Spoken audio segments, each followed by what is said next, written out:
professional serving community, talkradio.nyc.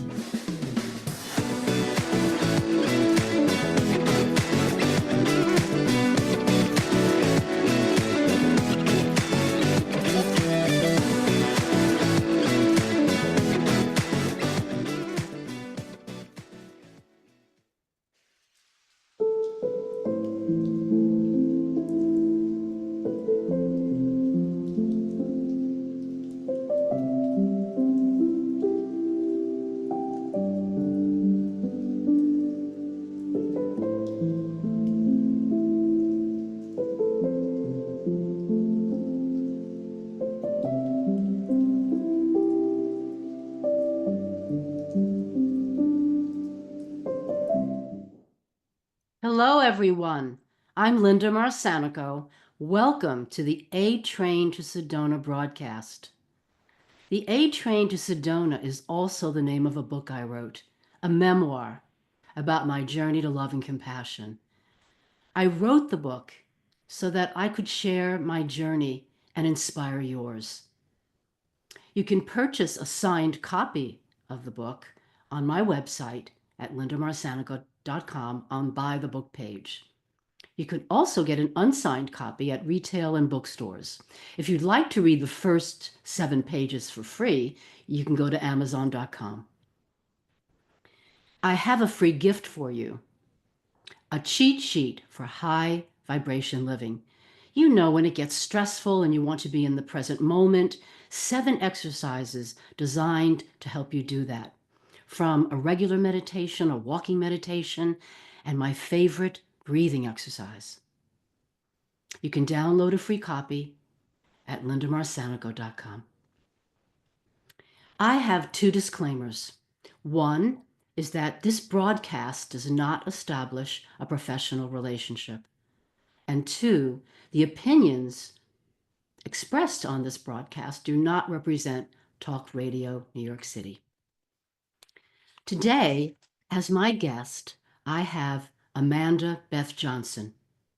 Amanda Beth is an intuitive healer, spiritual mentor, and transformational guide who helps visionary leaders expand their impact, joy, and abundance without burnout.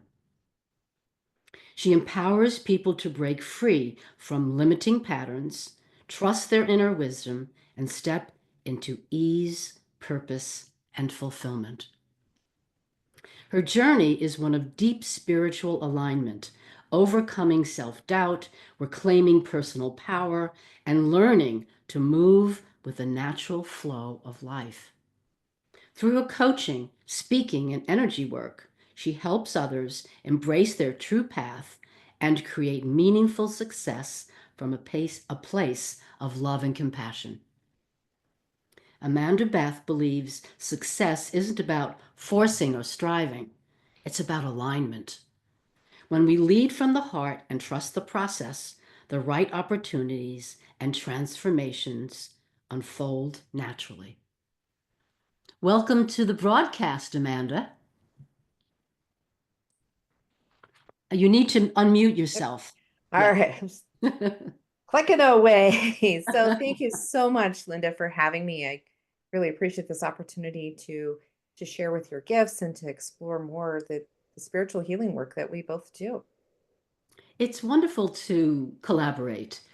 And my first question is, what in your childhood, adolescence, influenced you to bring you to where you are today in your life and your work?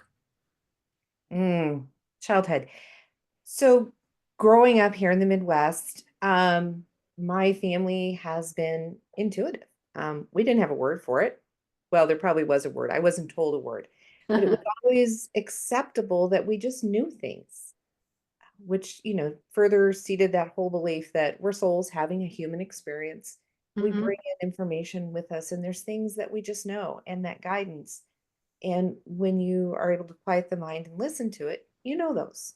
You have the imaginary friends and all of those things. And then we go to school. And public school doesn't always cater to that. And I fell away from that, going moving across the country, being a college student, doing all of the things in life you're supposed to do, the education, the house, the car, the dogs, the kids, all of those things. And I really fell away from that. And all of the chatter that comes in was very present there. And so I think that finding in my adult life that I woke up one day and realized that this was not my life I was living. I was listening to what everybody else thought I should be doing and questioning everything that I did do, and things didn't feel right. And then just realizing that no, there's more to this. And so Mhm. reconnecting, reconnecting with that intuition and pulling that actively back into my life and being able to do that. And it's kind of, you go through that spiritual awakening. And for me, it was a reawakening. And my biggest marker of when I realized that I had tucked all of that away because it wasn't handy. Mm. I was at a flea market, and I was going through the flea market, and I have the ability to know things from touching other things. The hear, the see, the smell, the taste, just knowing those things. And I look at them as gifts, Oh, and yes. they're absolutely gifts. And I believe that everyone has those gifts. Hmm. Hmm. They just need to tap back in and Yes. and connect with those. So here I am at the flea market, and it was at our local fairgrounds with the limestone gravel, getting into your Mhm. shoes and stuff, and Yes. touching. I think most notably it was touching a sewing machine. So I love sewing machines. I was touching the sewing machine, and I realized I could feel all the joy Ah. that all of the projects and the things that had been created. And it's like, oh, I miss that. And a lot of times we talk about that as being an empath. And the path of an empath, you also need to learn when to use that, when to allow it, and be able to separate what are my feelings and what are other people's feelings. Very important. Yes. Very, very important. And pull in that energetic container and learn what you feel like. And as you pull that container in, you're a stronger individual and you make better choices. It's okay to test the air, but you don't have to live everyone else's feelings. And Hmm. that's one of the biggest things is as an empath, learning how to use your gifts strategically and when it benefits you and when you need to leave other people's things for them. It's Hmm. their job. It's not yours. It's not theirs at all. What a wonderful story, Amanda. Thank you. What would you say the role of spirituality is in your life? So spirituality, I think, is that for me, it's that ability to reconnect and making a differentiation between religion and spirituality. Hmm. And I think that for most people, it's identifying that there's a greater power in control, that kind of sends down the main message for you to then determine how that works for you. And so again, I talk about quieting the mind and really focusing in and listening. And so for me to be able to listen is very much a spiritual practice and doing what I am sent here to do. And what is my mission? How do I help other people? And Hmm. all of my life, all of my careers, I have always been in a helping fashion. I've worked in crisis, I've worked in social work, I've worked in emergency medicine and office medicine.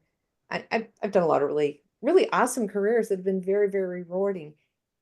And at the end of the day, it was always about helping that other person get what they needed to feel Hmm. satisfied in life. And when I did graphic design, people would come in with their literal chicken scratches on paper, and I would be able to talk with them, and I could see what they were seeing when I spoke with them. And it's like, okay, you need to go away because I need to take this information from your mind and my mind, put it into the computer, and spit it back out into something we can both talk about. What a special gift for a graphic designer to be able to look in the person's mind. My goodness. It did take talking with him. And there were times that they would drop something off with the gal that worked with me, and she would take really good notes, really diligent notes. It's like, okay, I read everything you're saying, but I can't feel it. Mm, And so I would then call them up and just talk to them on the phone, and then I could connect with what they were looking for. And then when I started the float pod and I started doing floating, I used to say, I'll go home and I'll dream about it. And then when I started floating, it's like, I'm going to go float on this, because I could get into that state and I could see and I could connect and be more efficient with my time. you mentioned the pods. Would you say something to our listeners? Because I hadn't heard about it until about 5 years ago. Somebody at my Toastmasters group said, Linda, I just floated in salt. You must try it. Please share this. Okay, so um, I first found flotation, sensory deprivation, rest therapy. Uh, Mhm. there's a whole bunch of names. So just surf anything about flotation and you're going to find a float center. It is worldwide. In a nutshell, I found it to treat fibromyalgia because life was, I was, it was pretty debilitating. And I went in as part of the flotation study for fibromyalgia. It is 1,000 pounds of Epsom salt diluted into 100 gallons of water and heated up to skin temperature. There's a lot of different float units. There's pods, there's tanks, there's all kinds of things. Yes. But you are going to lay on top of about 9 or 10 inches of water. And in my training and thinking and my side of it, dark and silence. It allows your body to be gravity free, which allows you to have a lot of pain relief. It also gives your brain that very important reset. It has no input. And people say, I'm claustrophobic, I'm this, I'm that. You know what? When you're in a float unit, you don't know anymore because you're not touching anything. You're literally floating. Your back is not touching, your sides are not touching, you're floating. And so your brain really just does nothing. And so it is a practice. You do learn how to do it. Try it 3 times before you decide. And if you don't come float with me, go float somewhere. Your brain deserves it, you know. So I even if you're had not heard. doing chronic pain, just Mhm. it feels good. It Is it feels good. used for chronic pain, Amanda? It is used for chronic pain. There's a lot of amazing studies out there that flotation is replacing narcotic medications. A single float can last you 24, 48 hours, where a narcotic pill will last you 4 to 6 hours. Mm. So it's really great there. But looking at it not necessarily as a spa thing, but as a neurological reset, Yes. giving you that reset so that you can look deeper inward and you can. People who have a meditative practice, it takes a few minutes to get there when you're first learning how to meditate. If you have any practice, you do any breath work, you get into a float unit and you are there. It just really knocks down that time it takes for you to get there, and then your float is that much nicer. Ideally, you go to a theta state in a float, and that's where the healing happens. Not everyone's able to do that. A lot of people hop in, they go clear onto delta wave, and they take a nice nap. So, but yeah, it's awesome. If you have not done it yet, Linda, you need to. It's on my bucket list.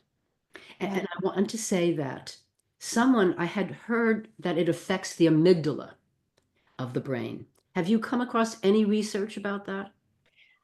I'm looking at it being the central processing and just allowing the body to shut down and that being the core of being, then yeah, that would give you that reset, that time where you're not thinking, you're not doing. One of the my friend in Tucson, she promotes the Do Nothing Club.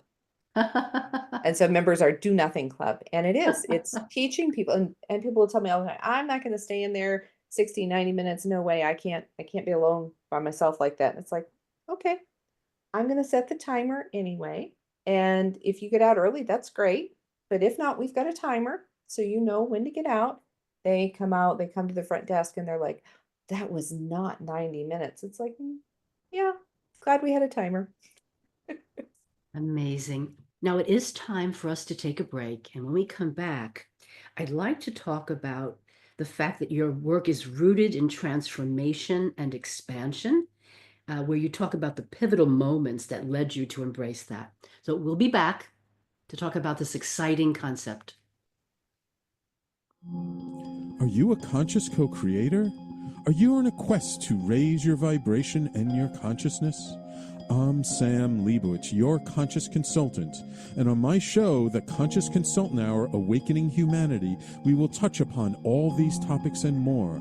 Listen live at our new time on Thursdays at 12 noon Eastern Time. That's The Conscious Consultant Hour Awakening Humanity, Thursdays 12 noon on talkradio.nyc.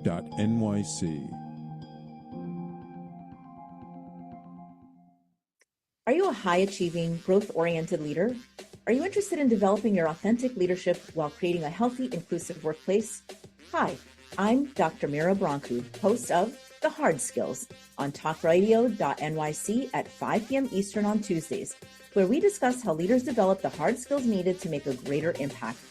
We interview experts, have live coaching, and tackle these challenges. Listen to The Hard Skills on Tuesday at 5 p.m. Eastern on talkradio.nyc. You're listening to Talk Radio NYC. Uplift, educate, empower.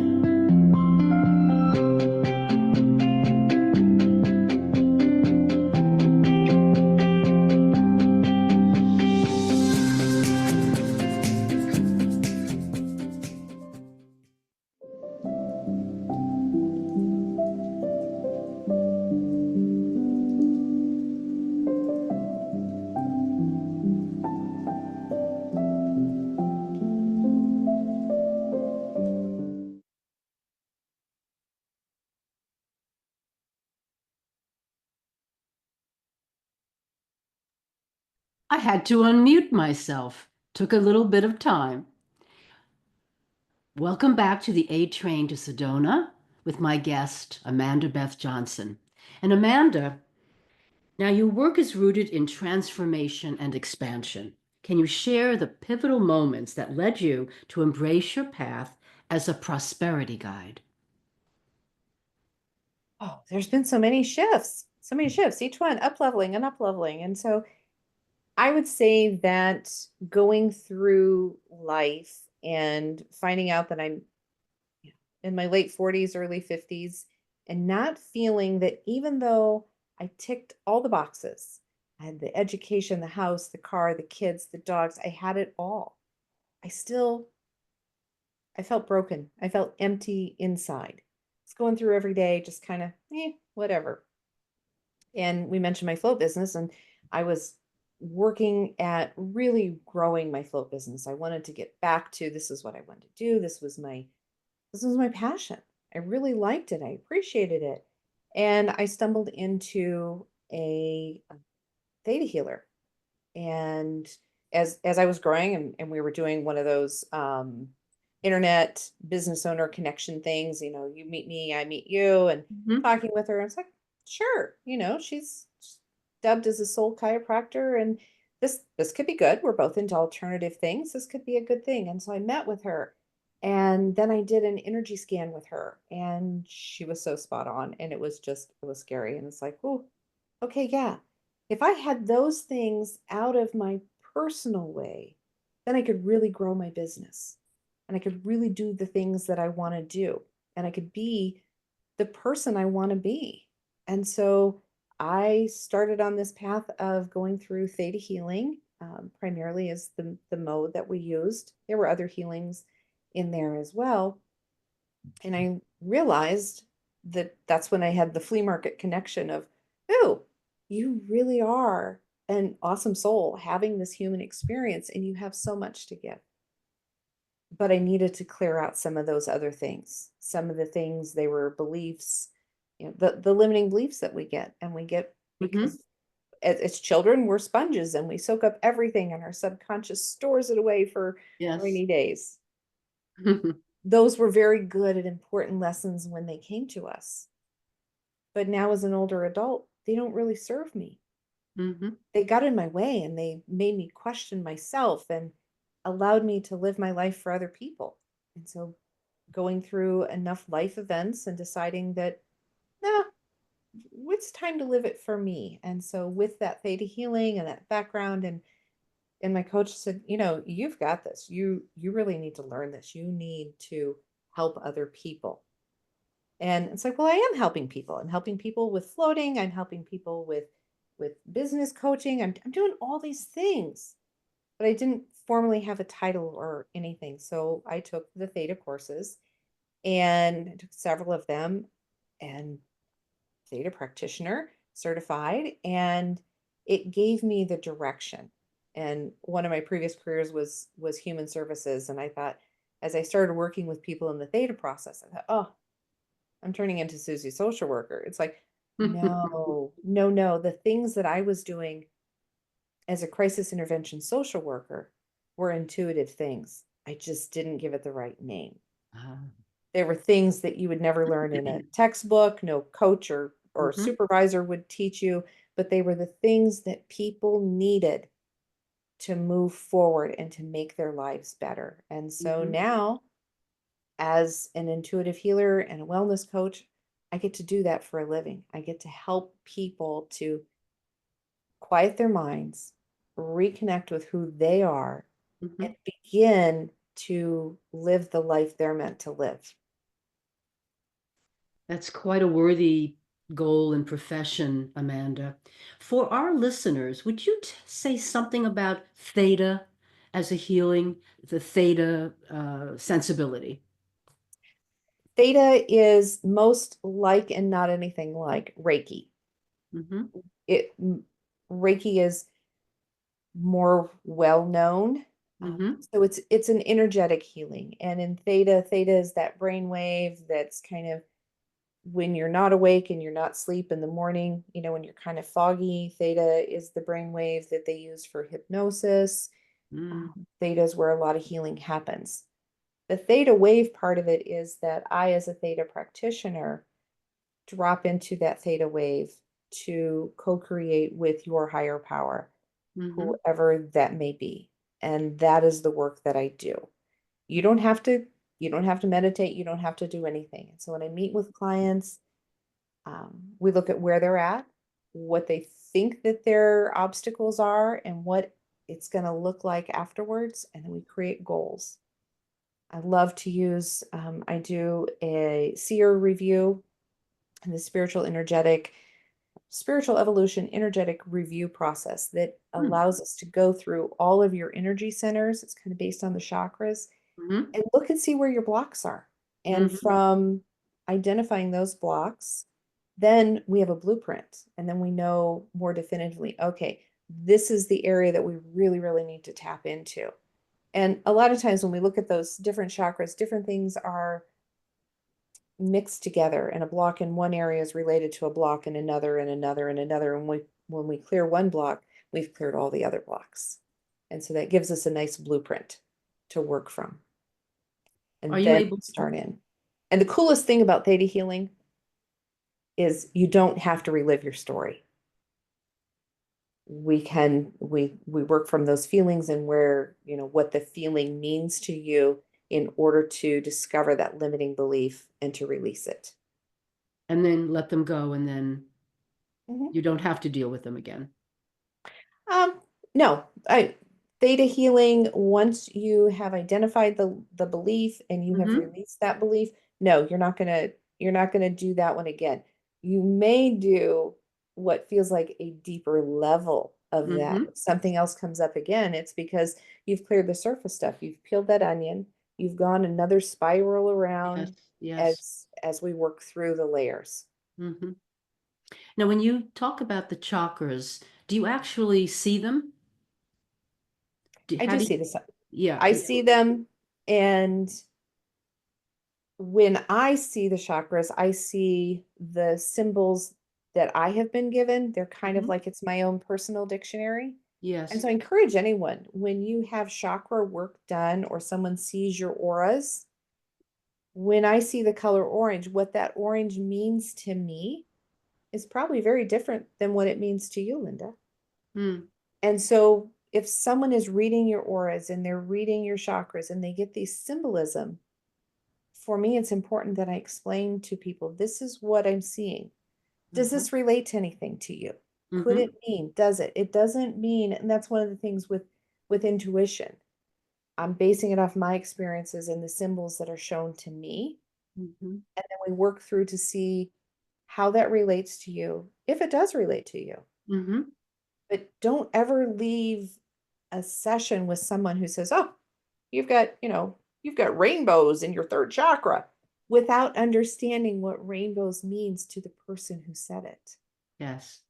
Yes. So I just really encourage you, get clarification when you talk to anyone, me or anyone else. Get that clarification and know how you can use that and have a plan. It's not enough just to know it was orange or it was rainbow. Very interesting.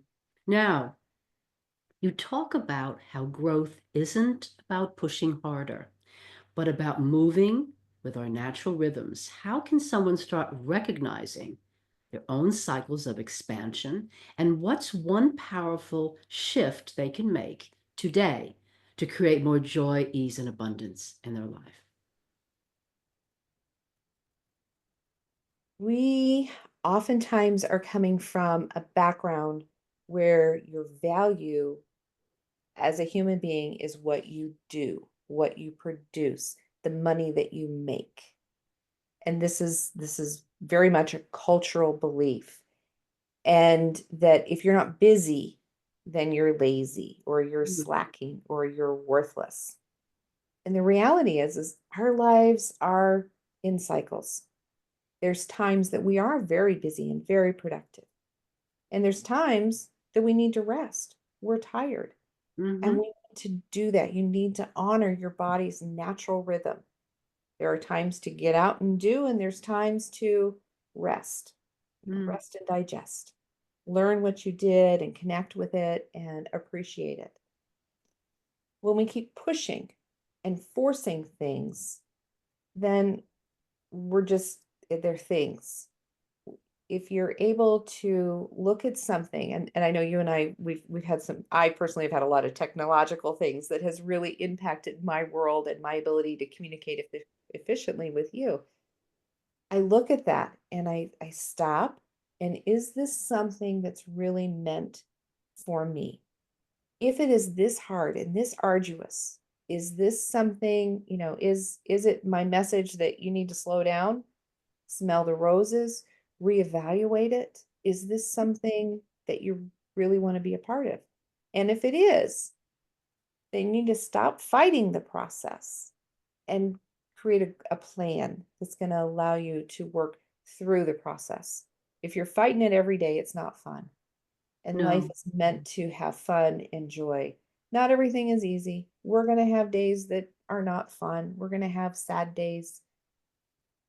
But when you're fighting, it's hard to know how you feel. Truly. It's how we respond to the challenges. We learn from that. And I find that as I grow, the challenges get more nuanced and more challenging. So it's important to step back and ask. I often ask, what does this say about me? What can I learn from this? And what is Spirit telling me? How shall I move forward? Or, what am I to do here? How shall I respond? So it's very, very adventurous, I might say. And I think one of the biggest things is when it's particular people and their actions that are causing a reaction with me, I need to reevaluate that. People are our mirrors. And if there's something that someone I don't like, it's something about me that I need to change. It doesn't have a hill of beans to do with them. It's about me and where I need to look inward and what I need to be adjusting. So true, Amanda. That's really so true. Now we're getting ready for a break. And when we come back, I want to ask, as someone who embraces flow and momentum, how do you confidently navigate change and uncertainty, which is certainly the stance. We have so much uncertainty today. I think that our listeners will really want to hear about that. So we'll come back and have this exciting conversation. But it's time for a break. Were you an essential worker during the pandemic? If you needed to learn stages of epilepsy, did you depend on advocates? Did you use new innovations to cope with mental and neurological issues? Maintaining high quality of life and keeping good mental health are what we all strive for. I'm Frank R. Harrison, host of Frank About Health, and each week top healthcare influencers, professionals, and innovators answer these questions and more. Stay tuned on Thursdays at 5 p.m. on talkradio.nyc, and I will continue to be frank about health with all of you. Are you a conscious co-creator? Are you on a quest to raise your vibration and your consciousness? I'm Sam Leibowitz, your conscious consultant, and on my show, The Conscious Consultant Hour, Awakening Humanity, we will touch upon all these topics and more. Listen live at our new time on Thursdays at 12 noon Eastern Time. That's The Conscious Consultant Hour, Awakening Humanity, Thursdays 12 noon on talkradio.nyc. You're listening to Talk Radio NYC at www.talkradio.nyc. Now broadcasting 24 hours a day.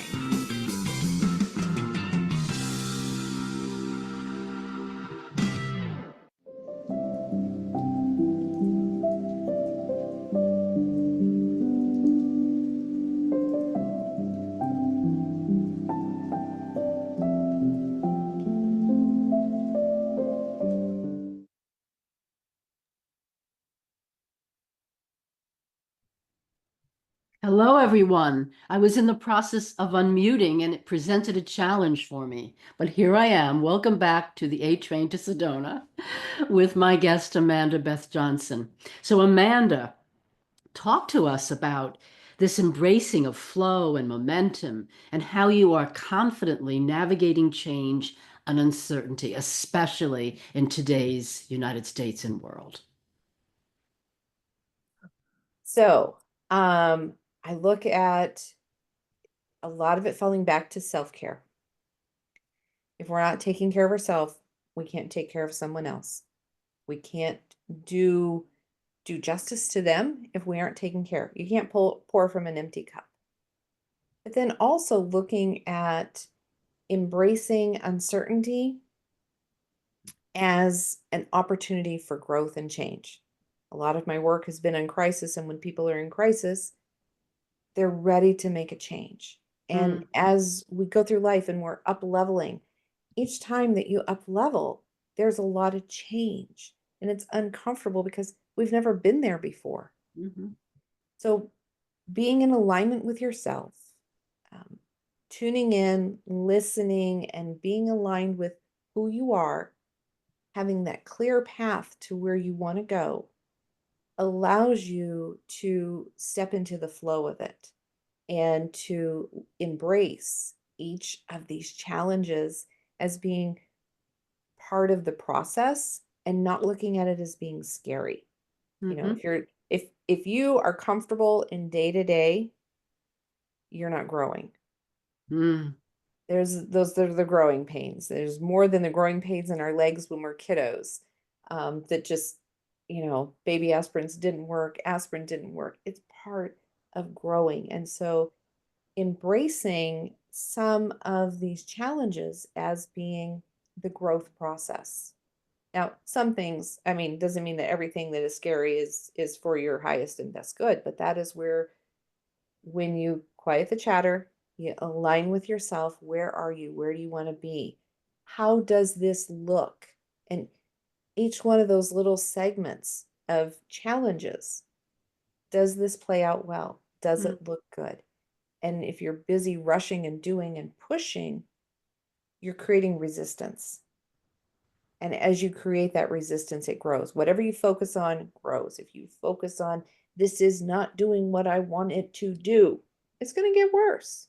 It's going to get way worse. And it may not get better if you don't stop resisting it. So being able to just really embrace that and look at where you're at, where you want to go, and feel into that next step. So we do some exercises, sometimes stepping into your future self and seeing what your future self sees for you and where you need to go. And sometimes with that really big uncertainty, there's a lot of life events that we go through I've been widowed, I've been divorced, I have a college education, I dealt with a learning disability. Not all of those in that order necessarily, Mhm. but those are all changes.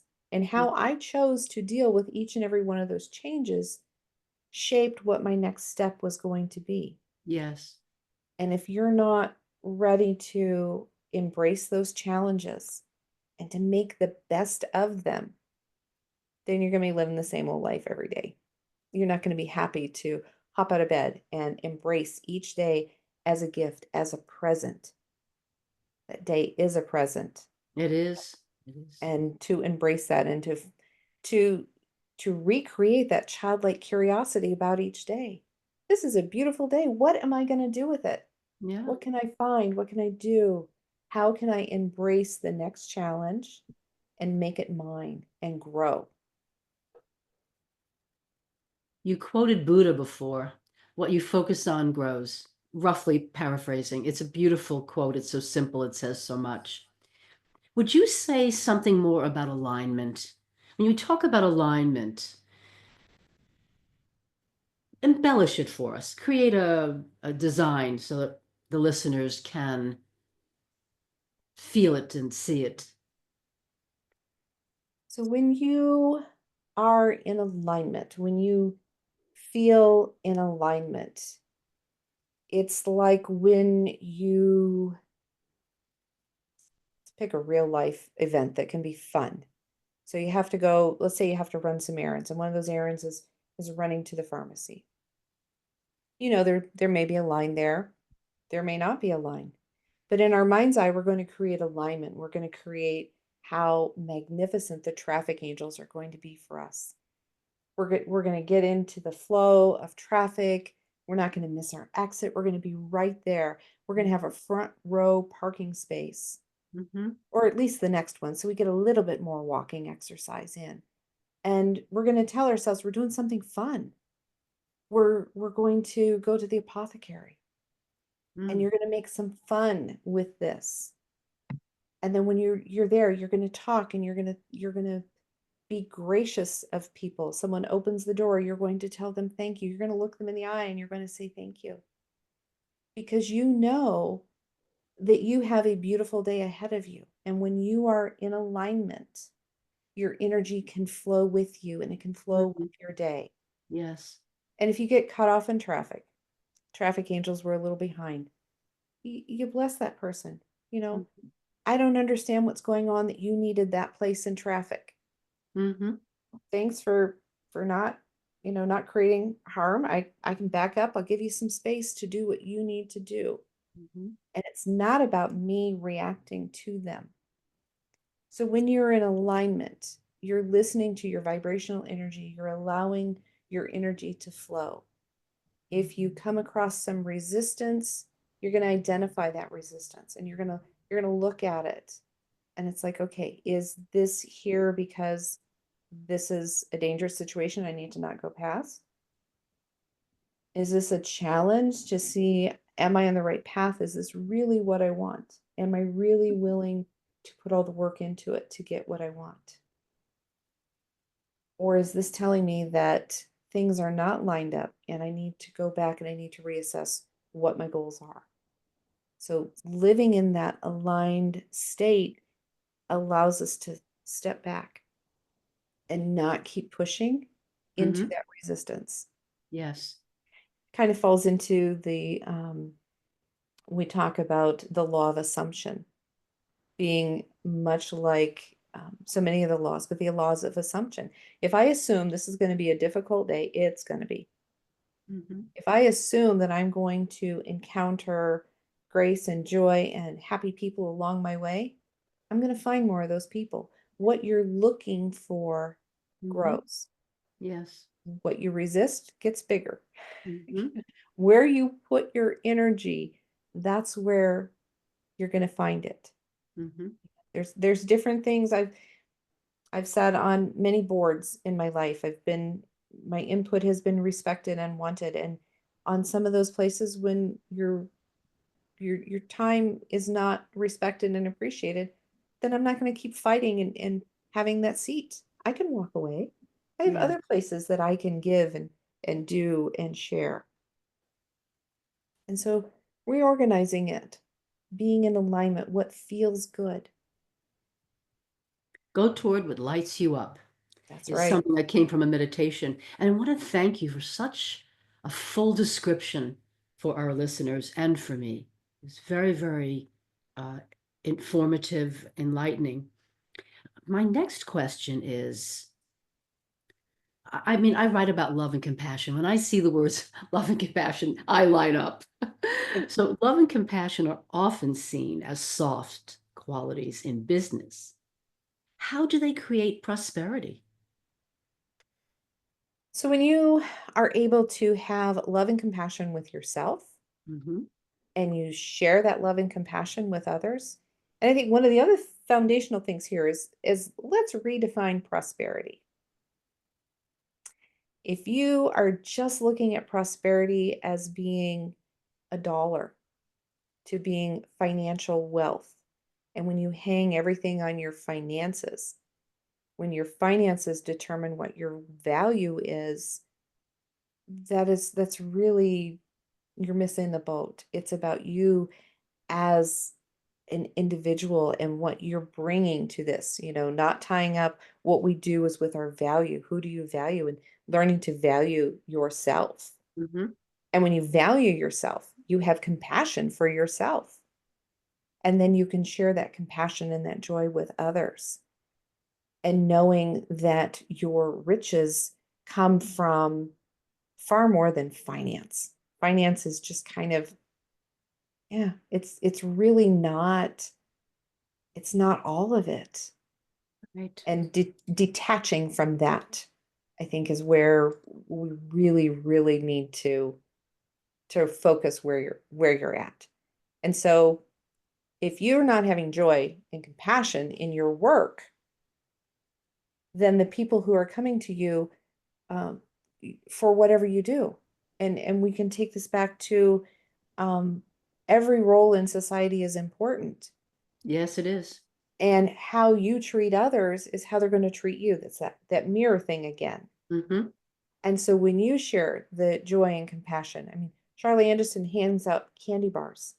She sees cashiers having a difficult day, and she strikes up that conversation and says, "Hey, can I buy you a candy bar? What's your favorite candy bar?"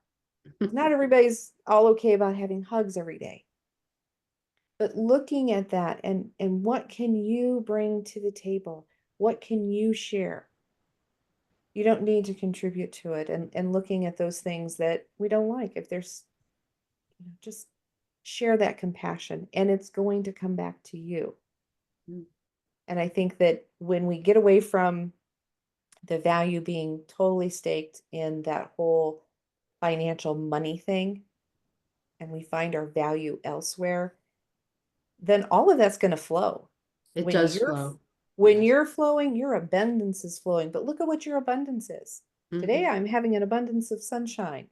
You're going to have an abundance of all kinds of things. And when you celebrate those abundances, you raise your vibrational energy. When your vibrational energy is higher, you're going to raise it for the people around you. Mm-hmm. And everybody's going to have so much more flow. And when there's that flow, that abundance, that financial prosperity also comes with it. So being Yes. being in alignment, Mm-hmm. getting everything together, being true to yourself, and finding what you need for you, which oftentimes does involve letting go of that past. Things that no longer serve you are just so important.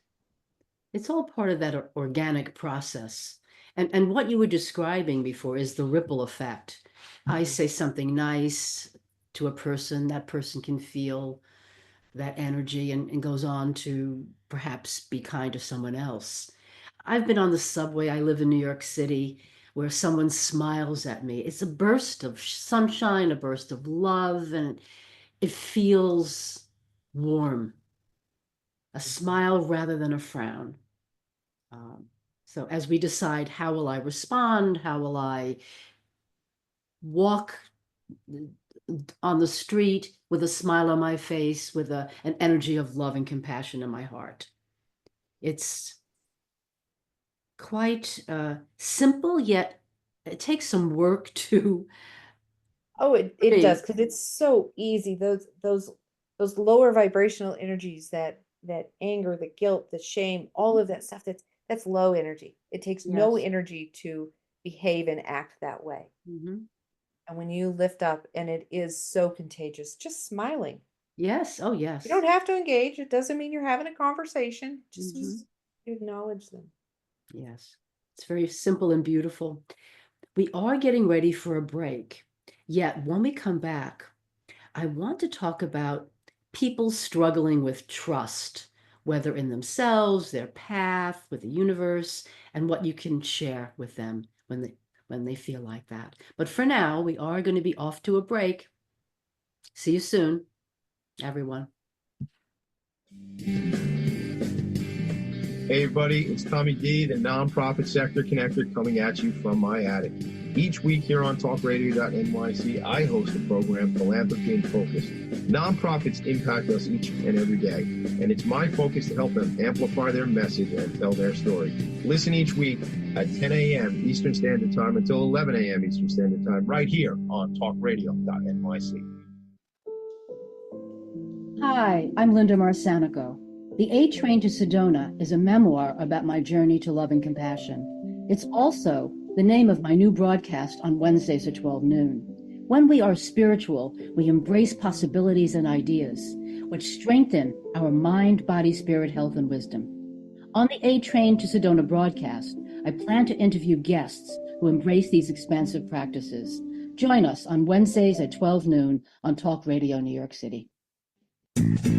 You're listening to Talk Radio NYC at www.talkradio.nyc. Now broadcasting 24 hours a day.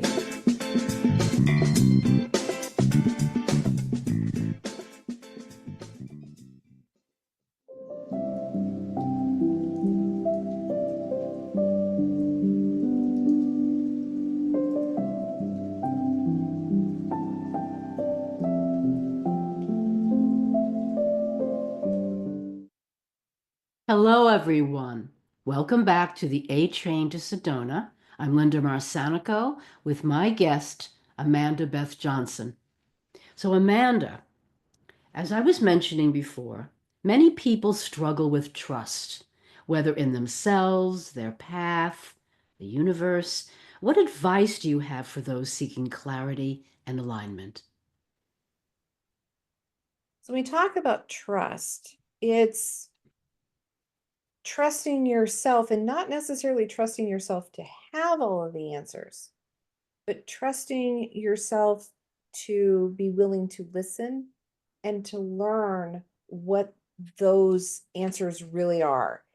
And listening inside, because we've already talked about so much of the noise and the chatter that surrounds us all the time. And so making sure that what you're listening for is the truth that you already have within you, and not always doing that external validation. Mm-hmm. And the external validation is, is Linda going to like my background? Is she going to like, my lighting, my, everything else? It's like, but I'm here. I'm here to share with what I have, and I'm not looking for the external validation. It's great when people say, hey, you did a good job, or I like the work you do, or those things are nice, but we can't live for those. We Mm-hmm. need to live for what we have within, and what we are able to bring to the table, to share, to be our part. Mm-hmm. And so when you look at that, and you look at how that plays in, and learning to trust that you have it, you don't need everyone else's permission and blessing on everything that you do, because that's when you shortchange yourself, and you don't get to be yourself, and you don't get to be your best self, living for your highest and best purpose. Yes, the answers are within, and the journey is within, and it's quite a task, I must say, and speaking personally, to let go of external validation and the values of the city or the state or the country or the world. It takes some teasing out and the development of self-love, really. It is. So my next question for you is, you emphasize the importance of inner wisdom, which we're talking about. How can someone start tuning in and trusting themselves more deeply? So first, and first, you're going to hear me say it again. I feel like a broken record. Quieting the chatter. Yeah. All of the input that's coming in, being able to sit quietly, and whether that is through meditation or however you're able to do that. We talked about meditation, we talked about flotation, all kinds of things. Sometimes, for me, a lot of times I enjoy doing like an adult coloring book, Mm. crochet, picking my stitches very carefully that are they're repetition, and I'm not don't have to do a lot of counting, but things that allow me to sit and be. And I encourage people to find, what is it that allows you to sit and be? Is there some high frequency music that you can play? Is there going to a place in your home or in your office space or a park? Oh, I love being with nature. Nature is awesome. Running water, Yes. that flowing energy just really helps too. Being able to first quiet that so that you can discern, what is it that you're listening to? And another interview that I listened to, and you talk about, our guides are here. Our guides are here to help us. Mm-hmm. They're Some of them have a sense of humor, and they may be humorous when we listen to them, and that's okay. They're not that TV God voice booming down at you. And sometimes they're very subtle things. Yes. They aren't going to tell you, go do this, this, and this. They don't give you a grocery list. They give you hints. They give you suggestions. They give you guidance so that you can find those things. First, you have to be open to finding them, to wanting to find Yes. them, to wanting to grow, wanting to embrace this uncomfortable situation and be a better person that you're capable of being, that you're meant to be, so that you can in turn share with others. And that's what I think the bigger point of it is to be the best that you can be, so that you are sharing that with others and the people who need you to be with them. As moms, we get caught up in raising our children, and then our children don't need us so much anymore. And I remember feeling like a lost mom. It's like, I've put everything into my kiddos, and they're got amazing kiddos. Do not get me wrong there. But now what do I need to do? Mm. I raise great kids. They don't need me to take them to lessons and to drive them here and to drive them there. They're making amazing adult decisions. So where do I turn now to take care of me Mm-hmm. so that I can continue? Beautifully said, Amanda. You mentioned high frequency music. I haven't heard that before. So that would be the high frequencies. Some of them, they talk about different angelic stuff. I love to go to YouTube and get free, just punch in high frequency music. And so there's like the 888 music. And so it's music that's played at that frequency. And the 888 is abundance. And there's the 111. And I just played in the background. I will have to try that. Yeah, I like it because it just it's uplifting. And music, I think we all have our favorite song and our favorite music, and there's a song comes on and it triggers parts in our brain, and it triggers memories. So I choose usually to listen to music that does not have words, is not a song that I know, because my brain's going to start putting in the wrong words. Well, they're the right words for me. The singer has it wrong. But you know what I mean? When you're singing along and there's a word that you thought you heard. All of our music goes back and triggers memories and thoughts and things. And so I like to have the high frequency music is just more of a sound. It plays at those frequencies to trigger those parts of your brain. Lovely. Thank you. Yeah. Well, we have a few minutes. Would you share with our listeners where they can find you? And I know the salt pods, you're in Iowa. And of course, there are people from Iowa listening to us, right? So they can take in your pod place. Tell us about what you're doing and where people can seek you out? Okay, so you can locate my pod, since we talked about that, at iowasaltpod.com. And I am in Southeast Iowa. There are several float centers here in Iowa now. When I opened in, gosh, almost 10 years ago, I was only the second commercial float center in Iowa. So there's lots of float centers. Just go float somewhere. If you want to come float with me, that's awesome. I am a best-selling author, so I do have a book out. My book tells my story, and it is Blooming into Life, and it is available through any of your favorite places that you like to purchase a book. I think we share a publisher in the same, Linda. That's how we originally met. Yes. So, and then my healing work. I do the energetic scans. I also offer individual sessions. I have a 30-day, 90-day, and then a 6-month program as well. And those can all be found at amandabethhealing.com. And I'm on pretty much, well, I'm on a lot of the social platforms. So I'm on Facebook, Instagram, and you can find me on LinkedIn with Amanda Beth Johnson. So. And all of those links are on the show notes. So anyone can go to Talk Radio New York City, look at the show notes, and be reminded of that. Are there any last words of wisdom you'd like to share with our listeners, Amanda? So we talked about different vibrational energies, and we talked about those low ones, the shame and the guilt, and they're around 200 on that vibe. And then there's love and joy that's around 700-800 on that vibrational chart. And recent studies have shown that authenticity tops all of it. Ooh. So I encourage everyone to drop in, feel what you're feeling, respect your feelings.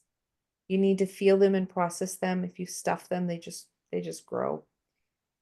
Feel them, give them the time of day, and then come out and be your most authentic you and present that amazing vibrational energy that you have to share and to be your authentic self. Thank you so much, Amanda. Thank you for being my guest. It's been such a sublime and serene conversation. I've enjoyed it tremendously. Thank you for having me, Linda. You make it easy to be a guest here. Oh, lovely. Thank you. So listeners, next week at 12 noon on Wednesday, my guest is Barbara With. She's a clairvoyant and an author of many books. Do join us, and if you can't join us live, the recordings are on the website for Talk Radio New York City. Amanda, have a good rest of your day. Thank you. And you too, Linda. And everyone else who's listening today, go make it a great day. Yes, yes. Create it and see it unfold before you. And see you next week.